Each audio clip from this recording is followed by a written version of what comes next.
মৰমৰ ছাত্ৰ-ছাত্ৰীসকল, মই তোমালোকৰ সুবিধাৰ কাৰণে মহাত্মা গান্ধী আৰু ভাৰতৰ স্বাধীনতা সংগ্ৰাম নামৰ পাঠটিৰ পৰা কিছু মূল কথা মই তোমালোকৰ সুবিধাৰ কাৰণে মই ইয়াত পঢ়ি দিছোঁ। মহাত্মা গান্ধীৰ জীৱনপঞ্জী। 1869 চনত গুজৰাটৰ পোৰবন্দৰত 2 অক্টোবৰ তাৰিখে জন্ম। পিতৃৰ নাম কৰমচাঁদ গান্ধী আৰু মাতৃৰ নাম পুতলীবাই গান্ধী। 1881 চনত কস্তুৰবাৰ লগত বিবাহ। 1888 চনত আইন অধ্যয়নৰ বাবে ইংলেণ্ডলৈ যাত্ৰা মহাত্মা গান্ধীয়ে কৰিছিল।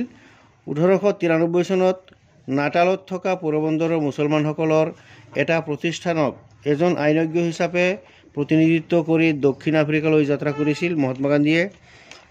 1893 চনৰ পৰা 1914 চনলৈকে দক্ষিণ আফ্ৰিকাত বাস কৰা ভাৰতীয়সকলৰ অধিকাৰ সুৰক্ষাৰ বাবে প্ৰচাৰ কৰিছিল মহাত্মা গান্ধীয়ে। 1914 চনত দ্বিতীয় ব'ৰ যুদ্ধ তেওঁ অৱদানৰ বাবে তেওঁলৈ কাইজাৰ-ই-হিন্দ স্বৰ্ণ পদক প্ৰদান কৰা হৈছিল। 1915 চনত ভাৰতলৈ প্ৰত্যাৱৰ্তন কৰি সবৰমতী আশ্ৰম প্ৰতিষ্ঠা কৰিছিল। 1919 চনত ৰাওলাট আইন বিৰোধী আন্দোলনৰ সূচনা কৰিছিল। 13 এপ্ৰিলত জালিয়ানাৱালাবাগ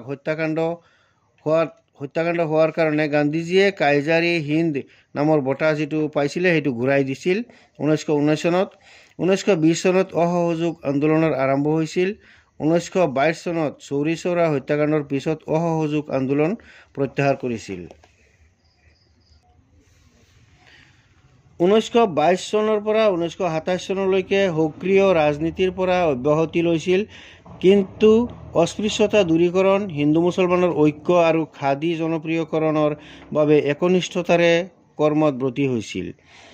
1928 চনত বৰদলী সত্যাগ্ৰহ হৈছিল। 1929 চনত জাতীয় কংগ্ৰেছৰ গান্ধীক আইন অমান্য আন্দোলন সূচনা কৰিবলৈ অনুমোদন দিয়া হৈছিল। 1930 চনত দাণ্ডী যাত্ৰা 12 মাৰ্চৰ পৰা 6 এপ্ৰিললৈকে চলিছিল। 1931 চনত গান্ধী আৰউইন চুক্তি দ্বিতীয় ঘূৰণীয়া মেজমেলত অংশগ্ৰহণ কৰিছিল।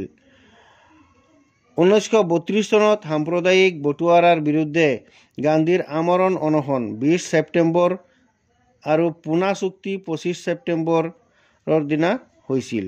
1933 চনত হৰিজন নামৰ সাপ্তাহিক আলোচনী প্ৰকাশ হৈছিল। 1934 চনৰ পৰা 1938 চনলৈকে সক্ৰিয় ৰাজনীতিৰ পৰা অব্যাহতি লৈছিল। ৱাৰ্ধা সেৱাগ্ৰামত থিতাপি লৈছিল। 1937 চনত সক্ৰিয় ৰাজনীতিলৈ প্ৰত্যাগমন হৈছিল। 1940 চনত কিছুদিনৰ বাবে কংগ্ৰেছৰ নেতৃত্ব গ্ৰহণ কৰিছিল। 1942 চনত ভাৰত ত্যাগ আন্দোলন আৰম্ভ কৰিছিল আৰু কৰিম কিম্বা মৰিম শ্লোগানেৰে জনসাধাৰণক উদ্বুদ্ধ কৰিছিল। 1944 চনত আগা খান পেলেচত বন্দী হৈ থকা সময়ত পত্নী কস্তুৰবা গান্ধীৰ মৃত্যু হৈছিল।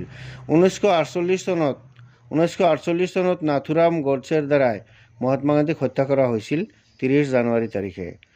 ছাত্ৰ-ছাত্ৰীসকল, এইটো আছিলে মহাত্মা গান্ধীয়ে স্বদেশী আন্দোলনত তেওঁৰ অৱদান, আৰু এইটো আছিল ক্লাছ 10ৰ এটা লেচন। তোমালোকে পাঠটি ভালকৈ শুনিবা বুলি আশা ৰাখিলোঁ। ধন্যবাদ।